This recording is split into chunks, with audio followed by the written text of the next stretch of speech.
Now that I have a few years experience keeping saltwater aquariums, I'm upgrading my 13-gallon shallow reef to a new 42-gallon Peninsular reef. And just like the previous build, this one is also going to be super simple.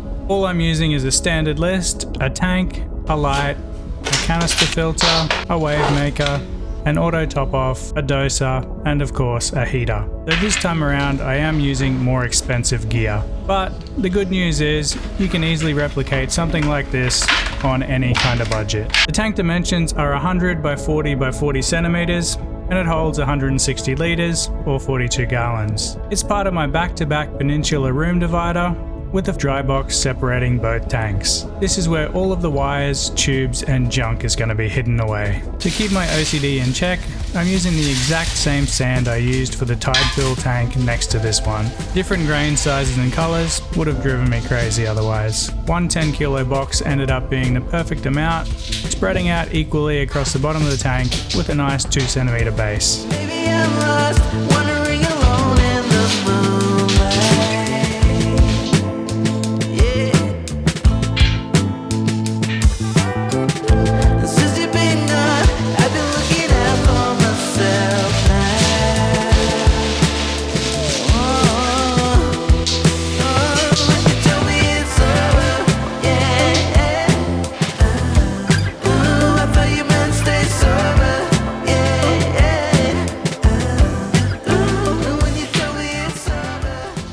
Since I got great results using them in the shallow reef, I'm using ARKA My Reef rocks again, though this time I'm going to be using larger sizes, since I already have a good selection of smaller pieces left over from a previous build. ARKA was kind enough to send me these 2 boxes, as well as a few other things to get this build running nice and quickly. This is my first time working in a Peninsular tank, so putting HARDSCAPE together that works well from 3 different sides is going to be quite a challenge. There's no way to hide any of the less interesting looking rock faces.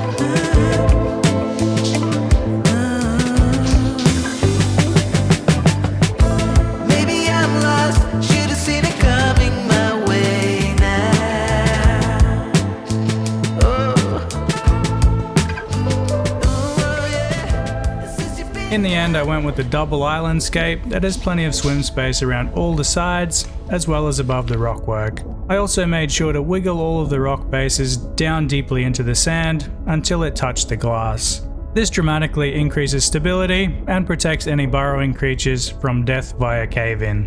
Whenever I build a rockscape, I always like to make sure everything locks in naturally, and while that is great, everything does still need to be glued down in place. For ages, I've just used dry paper towel and super glue, but there's a way better method that I recently learned from Yuri's. Rather than using dry paper towel or cotton pads, wet toilet paper works 100 times better. Once it's wet, it becomes a little bit sticky and molds really well to any surface and pushes into cracks and joints really easily. Then all you need to do is drip some glue on it, in my case ARKA Coral Scaper glue, then sprinkle some sand over the top to hide any of the hidden glue patches. Even if you look really closely, it's entirely invisible.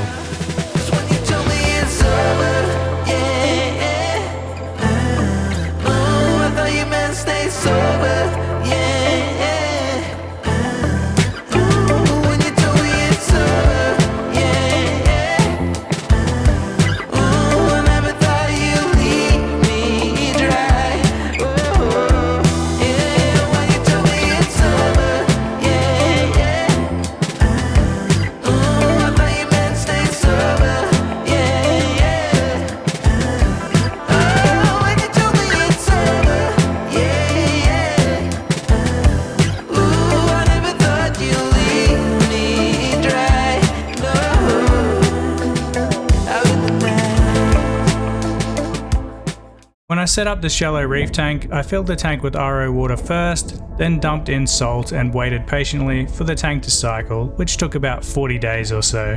This time though, I'm doing a fish in cycle, so I need to make sure the salt mix is ready from day one.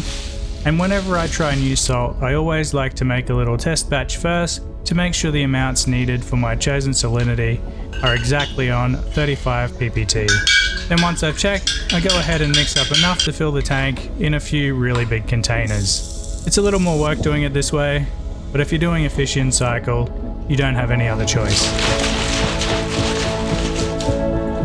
Now that the tank has been filled for 24 hours and the salinity level checks out perfectly, it's time to move the established canister filter over from the shallow reef. This is an Owasa Biomaster 350 Thermo that has been running on this tank for a very long time now and is fully loaded with live rock. If you do want to set up a reef tank using a canister filter, make sure to get one with a pre-filter so it's easy to clean and a built-in heater. It's worth paying the extra money for quality of life upgrades. I know I shouldn't be calling, I should be playing it cool, but that ain't me.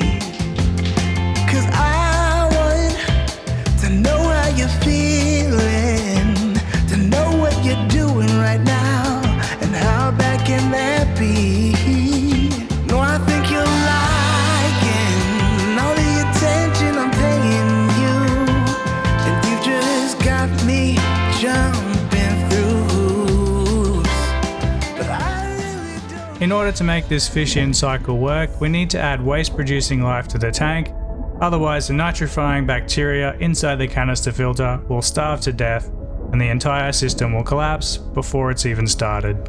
As this was the first coral to go into my shallow reef when I first set it up, it's only fitting that I move this toadstool across to this tank as well. If I wasn't fragging this guy every 6 months or so, it would have filled nearly half the tank by now. They grow really fast and get really big. It's going to fit into this tank nicely. When I scooped it out, I found a nice little brittle star hiding underneath it as well, so he's coming across to the new tank too. Since I'm still waiting for a lid for the new tank, I can't safely move any of the fish across yet, so as a replacement I'm going to collect as many snails, brittle stars and random inverts as possible. And I've also come to terms with the fact that I'll never be bristleworm free either, so they're welcome to hitchhike across as well. They're pretty much unavoidable. Clap your hands and you'll feel stronger. Tomorrow you get another chance. Don't blame yourself under the circumstances. Tomorrow you'll get another chance. Take control of your feelings. You know you've been dreaming. Where are all the loving words? Where have all your sweet dreams gone? Wipe that frown off your face. When all is done, you'll be a winner. Don't lose yourself under the weight. When all is done, you'll be a winner. You wake up screaming, you know you've been dreaming. Where are all the loving words?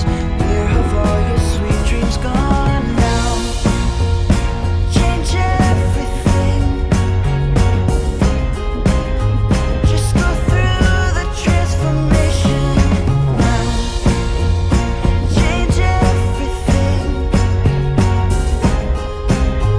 You know success is your creation.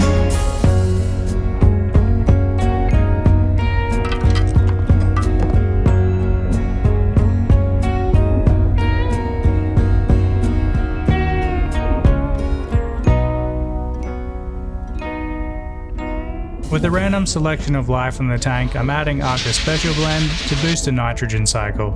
Even though the filter is fully cycled and has been running for months and months, the rest of the tank is all dry rock, so it needs some help as well. And before I forget, I need to add these 2 little bottles of bacteria that came with the sand as well. Finally, after 4 hours of waiting, the last thing to do is add Nite-Out 2 to complement the bacteria from Special Blend. And just like last time, now we have to wait for things to get really ugly.